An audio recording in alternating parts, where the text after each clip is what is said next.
பிரியமானவர்களே, இயேசு கிறிஸ்துவின் இணையற்ற நாமத்தில் உங்களை வாழ்த்துகிறேன். இந்த மன்னாற்றுடைய இந்த டெய்லி பாட்காஸ்டை கேட்கிற உங்கள் ஒவ்வொருவரையும் கர்த்தர் ஆசீர்வதிப்பாராக. அப்போஸ்தலர் 17:17 கூறுகிறது, ஜெப ஆலயத்தில் யூதரோடும் பக்தியுள்ளவர்களோடும் சந்தை வெளியில் எதிர்பட்டவர்களோடும் தினந்தோறும் சம்பாஷணை பண்ணினான் என்பதாக. புதிய ஏற்பாட்டின் மைய வசனம் the central verse of the New Testament என்ற தலைப்பின் கீழ் இன்றைய மன்னாவை தியானிக்கப் போகிறோம். புதிய ஏற்பாட்டின் காலத்தில் வாழ்ந்து கொண்டிருக்கும் நமக்கு புதிய ஏற்பாட்டின் மைய வசனம் என்ன கற்றுக் கொடுக்கிறது? தினந்தோறும் சுவிசேஷத்தை ப்ரொக்ளைம் செய்ய, அதாவது அறிவிக்க, மற்றவர்களிடம் சம்பாஷணை பண்ண வேண்டும் என்று கற்றுச் சொல்லுகிறார். இந்நாட்களில் காணப்படும் அநேக சுவிசேஷகர்களைப் போல ஆலயத்திற்குள்ளேயே பிரசங்கம் செய்யாமல் சந்தை வழிகளில் தெருக்களில் கடந்து சென்று சுவிசேஷத்தை பிரசங்கிக்க வேண்டும். இயேசுவும் தம்முடைய சொந்த இரத்தத்தினாலே ஜனத்தை பரிசுத்தம் செய்யும்படியாக ஆலயத்திற்குள்ளாக அல்ல, நகரவாசலுக்கு புறம்பே பாடுபட்டார். ஆகையால் நாம் அவருடைய நிந்தையை சுமந்து ஆலயத்திற்குள் 4 சுவர்களுக்குள் அடைபட்டவர்களாய் அல்லாமல் பாளையத்திற்கு புறம்பே அவரிடத்திற்கு போக கடவோம் என்று எபிரேயர் 13:12-13 வசனங்கள் கூறுகிறது.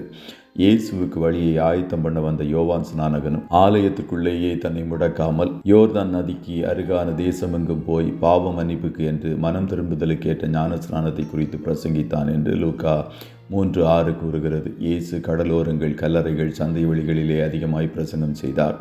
அதுபோல பவுலும் சந்தை வெளிகளில் சுவிசேஷம் செய்ய சம்பாஷணை செய்கிறவனாய் காணப்பட்டான்.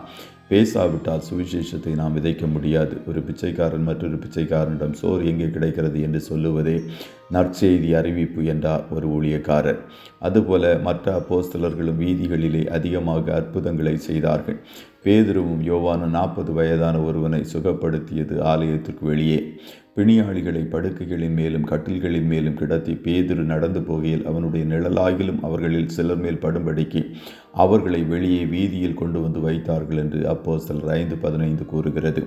ஆகையால் சுவிசேஷம் விதைக்கப்படவும் நற்செய்தி அறிவிக்கவும் ஆலயத்திற்குள் முடங்குகிறவர்களாக அல்லாமல் சந்தை வெளிக்கு கடந்து செல்ல வேண்டும் என்று கர்த்தர் சொல்லுகிறார். ஆபிரகாமிடம் ஆண்டவர் நான் காட்டும் தேசத்திற்கு போ என்று சொன்னார். மோசேயிடம் கானானுக்கு போ என்று கூறினார்.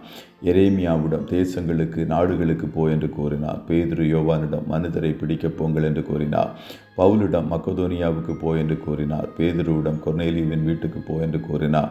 பிலிப்புவிடம் காசா வனாந்தரத்திற்கு போ என்று கூறினார். அதுபோல ஆண்டவர் நாம் ஒவ்வொருவரிடம் கூறுவது, சந்தை வெளியில் எதிர்பட்டவர்களிடம் போய் பேசுங்கள், அவர்களிடம் சுவிசேஷத்தை விதைக்கவும் நற்செய்தியை கூறவும் கடந்து செல்லுங்கள் என்று கர்த்தர் சொல்கிறார். இயேசு சமாரியா ஸ்திரீயிடம் எவ்வளவு நேர்த்தியாக பேச ஆரம்பித்து அவளுக்கு பிரசங்கம் செய்தார். அதுபோல நம்முடைய வார்த்தைகள், நம்முடைய சம்பாஷணைகள் ஒப்பால் சாரமேறினவைகளாக சாந்தத்தோடு பதில் சொல்லுகிறவர்களாயும் காணப்பட வேண்டும்.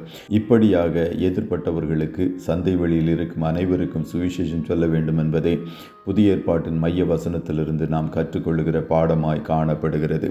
கர்த்தர் உங்கள் ஒவ்வொருவரையும் ஆசீர்வதிப்பாராக. ஜெபம் செய்வோமா?